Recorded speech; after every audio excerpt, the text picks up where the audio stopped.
Oi, pessoal, tudo bem com vocês? Meu nome é Carlos, sou professor de Geografia do Brasil aqui no cursinho. E hoje nós vamos dar continuidade na nossa apostila. Hoje nós vamos fazer a unidade número 19, que também é a aula 19, né? Então nós vamos falar sobre a urbanização brasileira. Antes de darmos início à nossa aula, vamos ver algumas características da nossa aula passada, que falamos sobre a industrialização brasileira. Caso fique alguma dúvida, por favor, assistam à aula número 18. Caso persiste também essas dúvidas, vocês podem estar entrando em contato comigo por e-mail ou pelas redes sociais. Bom, nesses dois mapas, que são as características principais sobre a industrialização brasileira, nós temos uma comparação entre 1969 e 1995. Percebe-se que no ano de 1969, a industrialização brasileira ela estava mais voltada ao estado de São Paulo, Rio de Janeiro e sul de Minas Gerais. Por que que elas ficaram tanto tempo voltadas somente para essas áreas? Nós temos que lembrar as riquezas trazidas pelo café. Foi graças ao café, a geração de riqueza, que alguns fazendeiros começaram a investir na industrialização local. Posteriormente, veio algumas outras indústrias para essas localidades. E é por isso que nós temos grandes indústrias sobre o estado, principalmente de São Paulo. Já em 1995, dá para a gente ver que a indústria ela já está mais o quê? Desconcentrada. Ela não está somente eixo São Paulo, Rio e Sul de Minas, mas ela acabou se espalhando para algumas áreas, como por exemplo, nós temos o litoral nordestino, temos também mais voltada para o estado do Espírito Santo, já Minas Gerais nós já conseguimos ver já que o seu interior também já existe algumas indústrias, Paraná, Santa Catarina, Rio Grande do Sul. Claro que nós não podemos, até os dias atuais, menosprezar o estado de São Paulo, que ele é o estado mais industrial da nação brasileira. Isso a gente pode comprovar a partir dos dados que o IBGE ele disponibiliza e também algumas crises financeiras de 2019 e também agora recentemente com a pandemia. Que quando houve essas crises financeiras, o estado que começou a ter o seu maior desemprego, as taxas de desempregos elevadas, foi justamente o estado de São Paulo e Rio de Janeiro. E quando nós temos uma retomada da economia na indústria, esses também são os estados que nós temos os primeiros índices de geração elevado de emprego. Por isso que muitas das vezes as notícias, quando nós escutamos, falando assim, o desemprego está muito alto em São Paulo, em comparação a algumas outras áreas do país. Por quê? Nós temos a questão das indústrias. Mesma coisa quando nós estamos gerando muito emprego. Nós vemos também que o estado de São Paulo ele é geralmente o primeiro a gerar muitos empregos do que as outras áreas. As outras áreas vão criar, sim, mais emprego também pelas suas indústrias, porém, ela vai ter um tempo a mais do que essas regiões industriais. Percebemos também que em 1969 nós tínhamos um vazio na região centro-oeste e região norte de permanência de indústrias. Já em 1995, nós já percebemos que vários locais da região centro-oeste e região norte já temos algumas indústrias, principalmente no eixo Brasília-Goiânia, Cuiabá, Campo Grande, Belém do Pará e também de Manaus também. Esses são os eixos principais, que são incentivos dos governos locais para atrair essas indústrias. Lembrando que as indústrias da região centro-oeste, elas são mais voltadas para agroindústrias, ou seja, são grandes cooperativas ou centro de pesquisas nessas áreas, além também das áreas de serviço. Pessoal, se ficar alguma dúvida, assiste a aula anterior, tá bom? Que eu estou aqui para ajudar vocês, que esse tema ele é muito importante para o vestibular da UEL, agora no dia 6 de março. Bom, sobre a urbanização brasileira, o que nós vamos ver? Nós vamos ver alguns conceitos fundamentais, vamos ver a urbanização do Brasil e do estado do Paraná, porque nós estamos focando no vestibular da UEL, e as principais questões urbanas, também. Como é de costume, nós vamos fazer um exercício juntos e deixarei 4 exercícios propostos na sala do Class. Bom, dando início da nossa aula, nós temos que, antes da gente ver as principais características sobre a urbanização brasileira e os seus problemas que geraram ao longo dos anos, nós temos que ver 2 conceitos fundamentais, que são os fatores atrativos e nós temos os fatores repulsivos. Vamos ver a diferenciação entre um e outro. Fatores atrativos ocorrem pela urbanização causada pela atração da população do campo para a cidade, em busca de maior oferta de emprego gerada pela industrialização. Isso foi o que ocorreu lá nos anos de 1940, 1950, até praticamente os anos 2000. Ou seja, a população saiu das suas residências na área do campo, foram pela cidade pela oferta de emprego. Ou seja, numa determinada cidade, e se instalou alguma indústria, precisa de vários operários, de várias pessoas para operar aquela indústria. E a pessoa que mora no campo vê isso como uma oportunidade de emprego e de melhoria de vida. Além também que o emprego com a carteira assinada, que é a CLT, o funcionário, o operário vai ter alguns benefícios. Já os fatores repulsivos, ele ocorre quando a urbanização acontece pela expulsão ou afastamento da população do campo para as cidades. Então, nós vemos também que essa mesma característica é do campo para a cidade, mas a diferença é que é uma expulsão. Nós não temos fatores atrativos, que eu estou saindo da minha localidade para ir de uma outra. Eu vou pela minha livre vontade ou pela uma expulsão. Não estou mais conseguindo sobreviver no campus. Vamos morar nas cidades, porque lá nós temos umas condições de vida melhores. Mas eu não sei se eu vou arranjar emprego, não sei se eu vou ter dinheiro para mim fazer o supermercado, fazer compra, não sei como eu vou pagar água, luz, enfim, outras características. Então, eu estou indo não pelo emprego, mas sim pelas péssimas condições que eu tenho em um determinado local, que é no campo. Então, uma migração em massa também pode ser, que nós chamamos de êxodo rural ou migração campo-cidade. Isso pode aparecer na sua prova também, como êxodo rural ou migração campo-cidade. Então, essas são as duas diferenças entre os fatores atrativos e os fatores repulsivos que ocorreu na urbanização brasileira. Em alguns outros países também foram esses 2 mesmos fatores, mas em momentos diferentes. E quais são as principais características da urbanização brasileira? Bom, a urbanização aqui no Brasil, ela foi tardia, rápida e desordenada. Por que ela foi tardia? Porque começou a ocorrer principalmente a partir de 1940.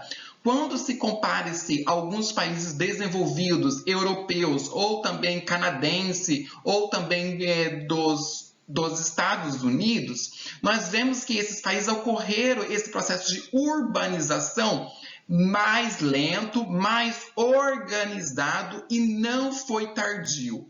Já aqui no Brasil, ela foi muito rápida. Por isso, quando nós analisamos as cidades brasileiras, nós vemos que as cidades não foram planejadas. Não temos ruas largas, não temos também meios de transporte rápido, não tem como instalar esses meios de transporte, como, por exemplo, o metrô, os ônibus, os trens rápidos também, nós não temos como instalar na maioria das cidades, porque não houve um planejamento adequado. Nós vemos que no Brasil, até os dias atuais, alguns bairros ainda eles surgem, mas desordenadamente, ou seja, são bairros ainda com ruas estreitas, não temos aquele planejamento de futuro, daqui 50 anos, como que a minha cidade vai estar. Lembrando-se que a partir de 2010 foi realizado uma lei obrigatória, que é o quê? O Estatuto do Município, que nesse estatuto tem que estar o planejamento urbano também brasileiro, que nós temos que colocar algumas características, que isso é elaborado com um pessoal técnico, que eles têm que o quê? Que fazer o planejamento do município daqui 10, 15 anos. E com isso, eles vão indicar áreas onde que pode instalar indústrias e onde que não pode. Quais são os parâmetros para você ter um novo bairro, né? E foi desordenada, nós vemos isso. Nós temos o que? Cidades que eles estão instaladas em morros, né? Que quando vem aquelas chuvas maiores, né? Que eu tenho que o deslizamento, pessoas acabam morrendo. Nós tivemos também, a partir de 1980, em grandes cidades como São Paulo, Rio de Janeiro, o processo de favelização, que foi pela desordenação das criações das cidades. Muitas pessoas começaram a chegar no estado de São Paulo, como nós vimos na aula passada, e com isso não houve tempo deles estarem o quê? Se planejando para se criar bairros mais seguros. Por isso que São Paulo nós temos muitas enchentes, porque tem centenas de milhares de pessoas que moram na beira de rios, que estão morando em morros também. Por isso que tem esses grandes problemas. E até os dias atuais, os prefeitos, os representantes legislativos, eles não conseguem resolver. Por que isso? Eles não conseguem resolver. Porque para você resolver nos dias atuais, você precisa de um investimento muito pesado, de milhões ou até mesmo de bilhões de reais. Por quê? Você vai ter que criar alguns outros bairros, transferir essa população para umas áreas mais seguras e com isso você vai ter que desapropriar aquelas áreas. A questão é que já houve esse consentimento, já se tentaram, mas quando retiraram aquelas pessoas e transferiram para umas áreas mais seguras, outras pessoas foram naquelas áreas que foram já desapropriadas e acabaram invadindo de novo. Então, é um problema que vai sempre aumentando, é como se fosse uma bola de neve. Eu tiro você, transfiro você para uma área mais segura, mas vem outras pessoas e voltam naquelas áreas inseguras novamente. Então, a urbanização brasileira, ela teve início no começo do século XX e a urbanização ganhou força no Brasil graças à industrialização, como eu disse na aula passada. Os principais governos que investiram, que incentivaram a urbanização brasileira foi o Getúlio Vargas e o JK, com a sua política desenvolvimentista e a sua famosa frase 50 anos em 5. Ou seja, eu quero crescer o meu PIB, a minha urbanização, os meus meios de transporte e outras características em 5 anos do que eu crescer em 50 anos. Ele conseguiu grande parte fazer isso sim, parabéns, porém a dívida externa e a dívida interna brasileira e a inflação elas dispararam, né? Porque ele precisou de muito dinheiro para ele estar investindo, para ele fazer essas grandes obras. E com isso ele precisou de empréstimos internacionais. A construção de Brasília no governo JK, que é a região centro-oeste começa a apresentar sinais de urbanização, foi um grande atrativo à criação da cidade de Brasília, né?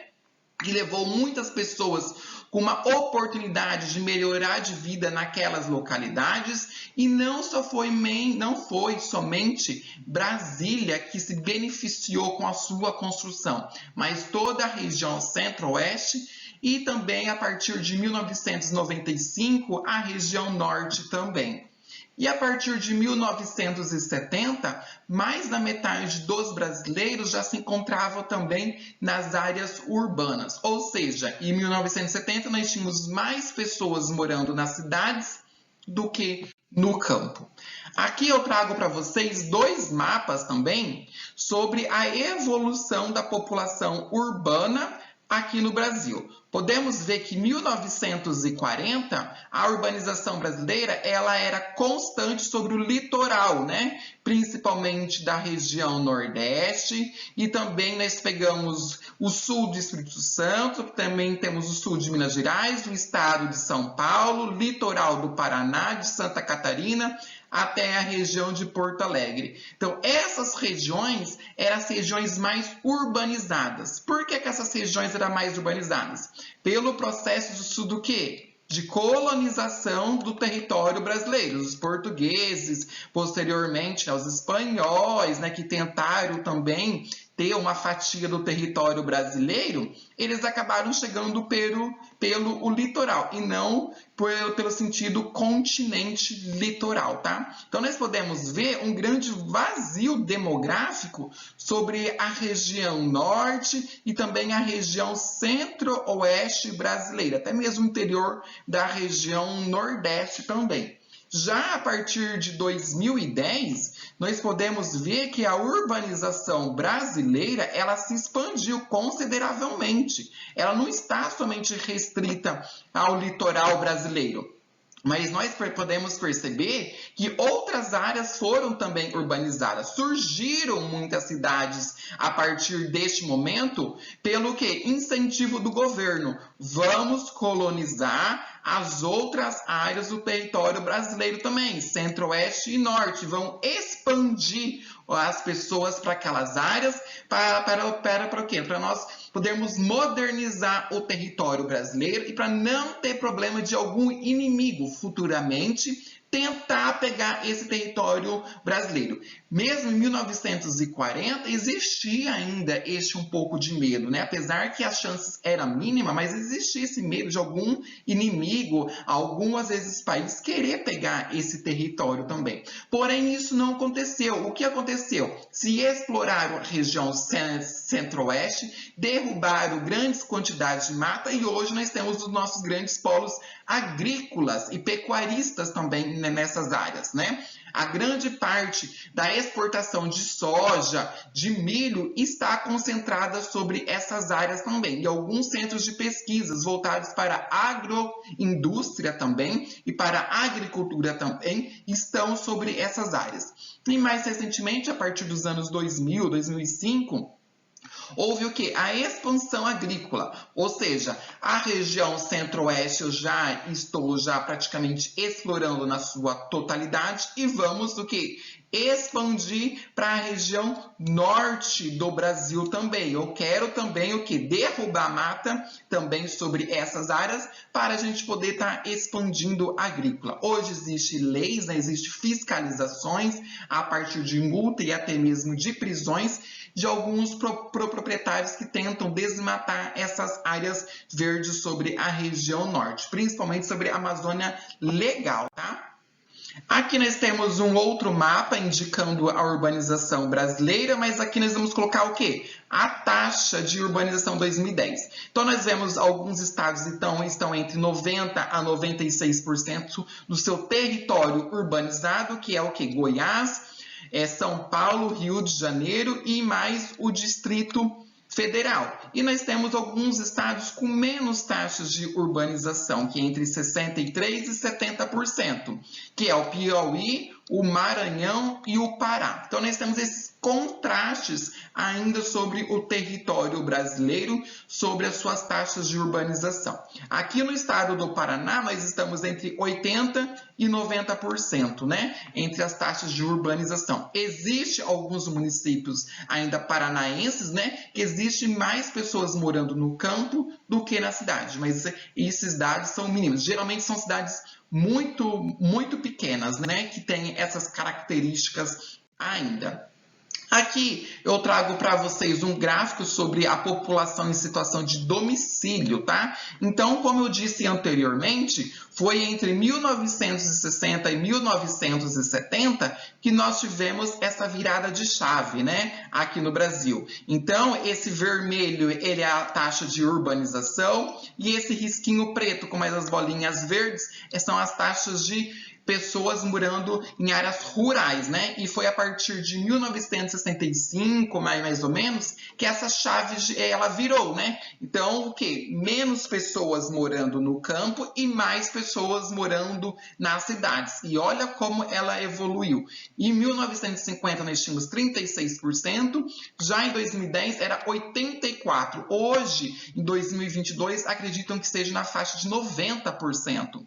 Já a taxa rural, olha só, era 63% das pessoas morando no campo, já em 2010 era 15%, hoje acredito que esteja aproximadamente entre 10%, 10, 11% na faixas mais ou menos. Vai ter agora o censo este ano, ano que vem provavelmente nós vamos ter esses dados mais concretos, né? Porque desde 2010 nós não temos o censo. E a hierarquia urbana? Nós vimos as características, nós vimos alguns fatores que se influenciou a urbanização brasileira e vamos ver agora a hierarquia. O que seria a hierarquia? Como que cada cidade ou cada município ele vai se comportar referente aos outros. Então, a metrópole. Vamos saber o que é uma metrópole. É a cidade de maior porte que se caracteriza pelo poder de atração, como a cidade de São Paulo, e a influência que exerce sobre o expressivo número de cidades ao seu entorno. São Paulo, ele teve o seu fator de atração e também ele exerce um expressivo número, né, de influências nas suas cidades aos seus redores. Por muitas vezes o que acontece em São Paulo, ele influencia toda a região ou até mesmo o país como um todo, né? Metrópole nacional, grande centro urbano com variedade de serviços e influência sobre os centros regionais, como é o estado de São Paulo também, perdão, a cidade de São Paulo também. Capitais regionais e metrópole regionais. Então, a cidade de São Paulo, ela influencia toda a sua região, até mesmo a cidade de Campinas ou até mesmo Sorocaba, né? Ela tem esse poder de estar influenciando as suas políticas sociais, conflitos também internos, às vezes protesto por algum fator. Essas cidades menores, essas capitais regionais, elas o que? Observam esse movimento e elas vejam também que elas têm esses mesmos problemas e elas começam a fazer as mesmas atitudes do que a cidade de São Paulo. Por isso que ela é considerada uma metrópole nacional.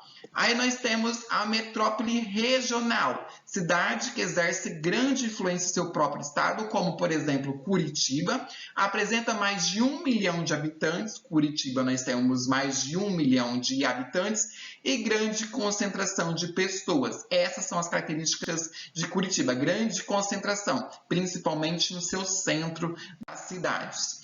Outras hierarquias urbanas, nós temos os centros regionais. São cidades médias que exercem influência em seu âmbito regional, como a cidade ou município aqui de Londrina. Ela também faz essas grandes influências sobre as outras cidades também. Cidade de local, cidade de pequeno porte, sua questão de população, muitas vezes recorre aos centros urbanos maiores para ter acesso de bens e serviços, como, por exemplo, a cidade ou município aqui de Cambé. Por muitas vezes, principalmente a área médica ou até mesmo comércio, nós vamos até o município ou a cidade de Londrina. Então, Cambé é considerado uma cidade local e Londrina é considerado um centro regional. Vila, pequeno aglomerado urbano que não alcançou uma condição de cidade. Geralmente é os distritos, como por exemplo, em Cambé nós temos o quê? O distrito da Prata. Eles não colocam como Vila da Prata. Sim, ela é considerada uma vila, porque ela não chegou, ela não alcançou a sua condição de cidade. E aqui nós temos o macete, né, que é o esquema clássico, e nós temos o esquema atual. Olha só, antigamente, até mais ou menos 1994, nos anos 2000, então, para você ter algum serviço, alguma prestação de serviço, o que se fazia antigamente? Você saía da vila e ia para a cidade local para o centro regional, pela metrópole nacional. Depois, agora, pelo modelo atual, nós temos o que? A metrópole nacional, como é o estado, a cidade lá de São Paulo. A vila ainda, ela depende de uma cidade local, mas percebe-se que mudou o esquema. Por quê? A cidade local agora, ela pode o quê? Ela pode ter o quê? Seus benefícios diretamente à metrópole nacional, como também a cidade local pode diretamente pelo metrópole regional e assim sucessivamente. Não precisa mais você passar por todas essas etapas. Você pode o quê? Estar pulando essas etapas. Por que aconteceu isso? Principalmente pela melhoria das condições de transporte, isso que terrestre e também o que? De aviões, aéreos também. Isso melhorou por quê? Pelos meios de comunicação, principalmente a internet e principalmente os telefones. Ou seja, se eu vou da minha vila para uma cidade local e eu quero ir, por exemplo, para São Paulo, eu não preciso mais sair aqui, por exemplo, de Cambé, ir para Londrina, ir para Curitiba, de Curitiba para São Paulo. Não, eu posso pegar um avião em Londrina mesmo e ir diretamente para o quê? Para a cidade de São Paulo. Posso, e eu tenho meus meios também de transporte terrestre, sair da minha cidade de Cambé e ir diretamente para São Paulo. Posso também sair aqui de Cambé e ir diretamente para Curitiba, porque nós sabemos que nós temos os meios de transporte e também nós temos os meios de comunicação também em massa, que são os meios de internet também. E a urbanização aqui no Paraná, como que ela se deu, né? A população do Paraná ela saltou de 2,1 milhões de habitantes em 1950 para praticamente 7 milhões em 1970. Em 2020, a expectativa da população aqui do estado do Paraná é de 10 milhões, né? Ou seja, nós tivemos um crescimento de 1950 até 1970 de 5% ao ano. É muitas pessoas. Essas pessoas, elas nasceram somente aqui no estado do Paraná? Não, elas vieram de outras localidades. Nós temos as colônias italianas, espanholas, temos os nordestinos que vieram, nós temos também a população de São Paulo, que vieram aqui principalmente sobre o norte do estado do Paraná para se expandir a agricultura, principalmente a cafeeira, né? Então, entre os anos de 1970 e 1990, quando o grau de urbanização saltou de 36% para 78%. E agora, como eu mostrei para vocês o mapa local, nós estamos em média de 90% em 2010. Acredita-se que esteja um pouco mais agora com o próximo censo, que deve sair os resultados ano que vem. Em 2000, quase 10% dos municípios já apresentavam algum grau de urbanização superior a 90%, né? Então, nós vemos que em 2000 já tínhamos essa taxa e agora em 2020 deve elevar maior ainda essas condições de urbanização aqui no estado do Paraná. Então, aqui eu trago para vocês um mapa sobre o estado do Paraná e as principais cidades que nós temos, que é a população, o quê? Morando sobre as cidades. Então, nós temos até 100%, né? Mas é muito difícil chegar a 100%, eles colocam 100%, porque eles estão em 10 em 10, né? 10 em 20, 20%. Mas geralmente é entre 98% e 99%. Não existe um município vivendo 100% numa cidade. Existe sim as áreas rurais, mesmo que seja uma população muito pequena, mas existe morando também no campo, tá? Então, entre 100%, nós temos aqui a região metropolitana aqui de Londrina, algumas outras cidades aqui, Paranavaí, Maringá, nós temos também, Cascavel, Foz do Iguaçu, nós temos Curitiba, Guarapuava, região aqui de Palmas. Então, vejam que esses 100%, 90% a 100% é principalmente as cidades maiores, os municípios maiores paranaenses.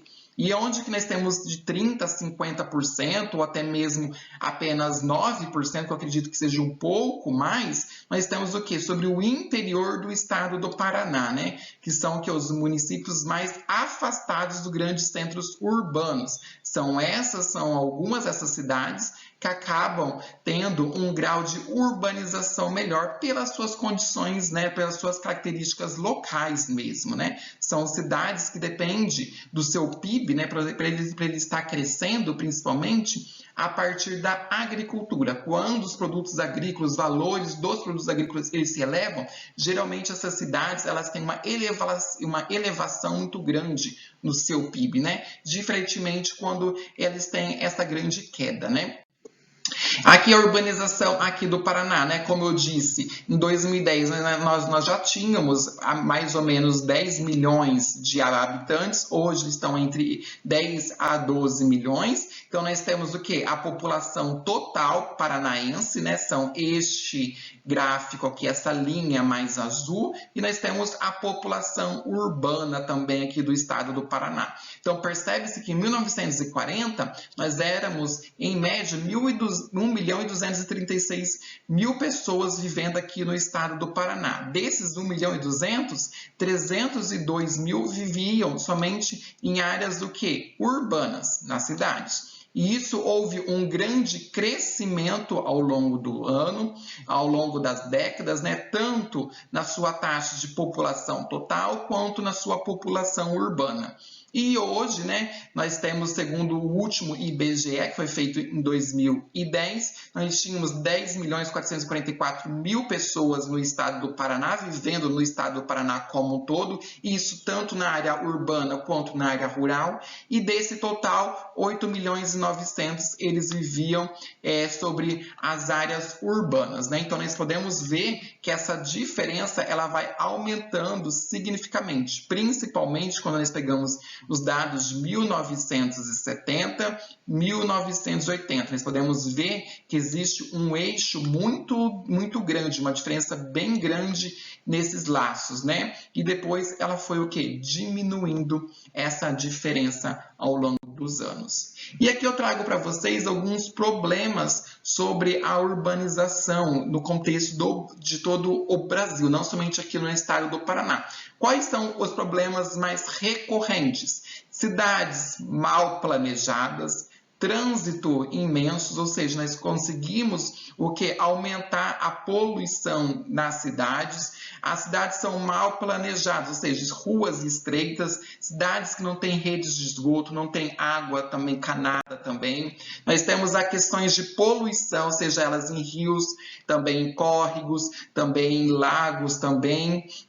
Ou também o dejeto, né, o resto, né, que se joga geralmente diretamente nos rios. Nós temos o que? A industrialização também, algumas indústrias do passado, elas estão ainda no meio das cidades e isso já não pode mais ter, né, elas têm que se afastar das áreas urbanas, né, ou seja, as indústrias geralmente elas ficam no redor das grandes cidades, né? Então, nós tivemos essas taxas de urbanização muito grandes. Ou seja, nós tivemos o que? O problema de verticalização das cidades, é uma característica também muito predominante aqui no Brasil quando se compara a alguns outros países, como, por exemplo, no Canadá. Lá eles não têm essa grande verticalização das cidades, né? E também as queimadas, principalmente, para se construir bairros. Ou seja, eu vou desmatar áreas verdes, vou queimar toda esta área e vou começar a construir residências nessas casas. É desse modo que as cidades elas vão se expandindo sobre os territórios.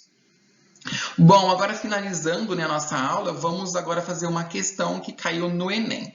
Sobre o espaço urbano brasileiro, assinale a alternativa correta. A. As regiões sul e nordeste, embora menos povoadas, apresentam maiores taxas de urbanização.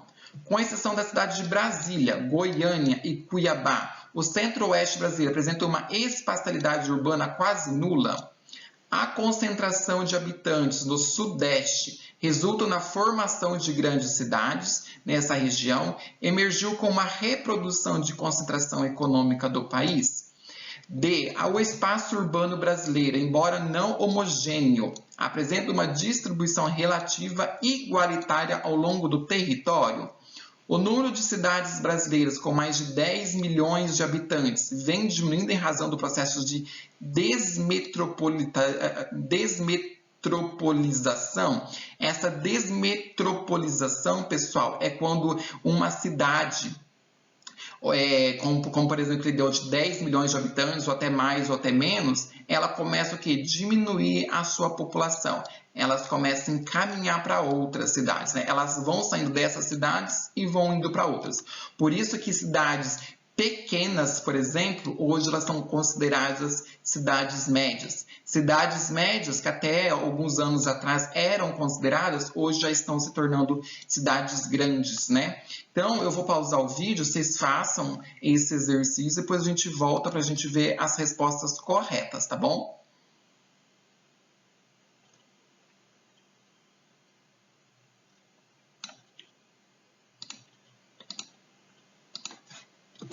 Bom, a resposta correta é a letra C, que fala assim: habitantes no Sudeste, resultando na formação de grandes cidades nessa região, emergiu uma reprodução de concentração econômica. Sim, foi o que a gente falou na aula passada sobre o processo de industrialização e foi também o que a gente disse já ao longo da nossa aula, né? Graças à produção cafeeira, depois à sua riqueza que os fazendeiros investiram em indústrias locais. Posteriormente veio algumas indústrias internacionais e começou a ter uma grande concentração econômica.